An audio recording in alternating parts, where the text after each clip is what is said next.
விக்ரமாதித்த மகாராஜாவே, என்னோட ஊர் வந்து திருச்சிரபுரம், அதாவது சோழ தேசத்தை சேர்ந்த திருச்சிரபுரம். ஆனா அந்த ஊர்ல தான் எனக்கு சொந்த ஊரு. என்னோட பேர் வந்து காலத்தி ஐயன். அந்த ஊர்ல வந்து நான் ஒரு கோயில்ல அர்ச்சகரா இருந்தேன். அந்த கோயில் வந்து சிவபெருமானும் பார்வதியும் இருந்த ஒரு கோயில். அந்த கோயில்ல சாமிக்கு படையல் செஞ்சு படைச்சிட்டு நான் வந்து கோயில் கதவை சாத்திட்டு வந்துடுவேன். அந்த மாதிரி கதவை சாத்திட்டு வெளியில கொஞ்ச நேரம் அசந்து உக்காந்துட்டேன். அப்பன்னு பார்த்து கோயிலுக்குள்ளார பேச்சு குரல் கேட்டுதுன்னு சொல்லிட்டு நான் என்ன பண்ணேன், கதவை திறக்காம இந்த காதை கொடுத்து இடுக்கு வழியா கேட்டுட்டு இருந்தேன்.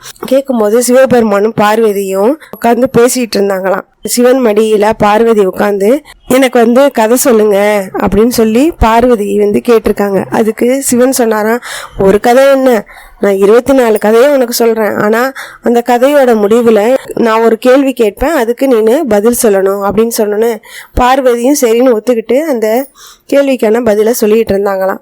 சொல்லி முடிச்சோன்னே கடைசியா ஒரு கதை சொன்னாங்களாம்.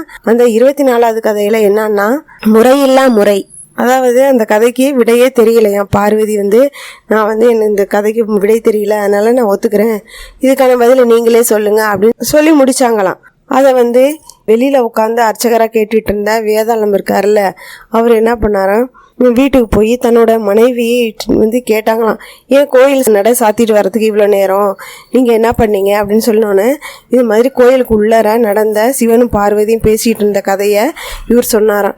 அதுக்கு அவங்க மனைவி சொன்னாங்களாம், அவங்க சொன்ன கதையை வந்து நீங்கள் எல்லாமே எனக்கு நீங்கள் சொன்னாதான் இன்றைக்கி நான் உங்களை தூங்க விடுவேன் அப்படின்னு சொன்னோன்னே சரின்னு இந்த வேதாளம் என்ன பண்ணிடுச்சு, எல்லா கதையும் வந்து தன்னோட மனைவி கிட்ட சொல்ல ஆரம்பிச்சிருச்சான். சொன்னோன்னே ஒரு பொம்பளை கிட்ட வந்து ஒரு செய்தி சொன்னா அது அடுத்த நாள் என்ன ஆகும், ஊரே பரவிடும் இல்லையா.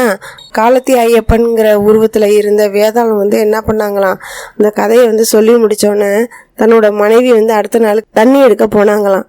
அந்த இடத்துல எல்லார்கிட்டையும் இந்த மாதிரி எங்கள் வீட்டுக்கார் வந்து இந்த மாதிரி கோயிலில் கதை கேட்டாராம், கல்ல கதையெல்லாம் நல்லா சுவாரஸ்யமாக இருக்கு, அதை வந்து கேளுங்க அப்படின்னு சொல்லி எல்லார்ட்டையும் ஊரே பரப்பி விட்டுட்டாங்களாம்.